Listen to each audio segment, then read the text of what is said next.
Hey guys, গতকাল আমি গেছিলাম রঘু ডাকাত দেখতে, আর তাই জন্যই আমাকে হচ্ছে ছুটতে। তোমরা বলবে কেন? তার কারণ হচ্ছে যে টাইমিং দেওয়া থাকে সেই টাইমিংয়ে কোনো দিন আমি আজ অবধি ঢুকতে পারি না। যত দিনই আসি সে লেট করে পৌঁছোই, হয় 20 মিনিটস পরে আসি বা 30 মিনিটস পরে আসি।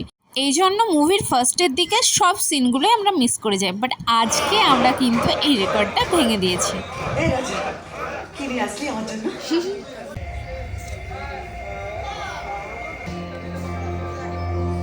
ইন্টারভালে ওয়াশরুমে লম্বা লাইনে দাঁড়াবো না বলেই আমি ইন্টারভালের আগেই চলে এসেছি ওয়াশরুমে।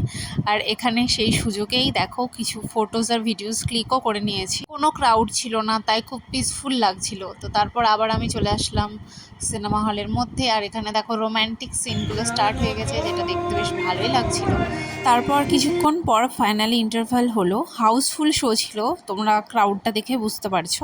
তারপর কিছু খাবার দাবার কিনে আবার মুভি দেখা স্টার্ট করলাম। এই মুভিটা বেসিক্যালি নীল বিদ্রোহকে নিয়ে বানানো হয়েছে, তখনকার সমসাময়িক যে ঘটনা সেগুলো নিয়ে। তো আমি এখানে স্পয়লার বা রিভিউ কিছুই দেবো না, তোমরা দেখে এসে তারপর জানিও কেমন লাগলো। So that's for today, tata.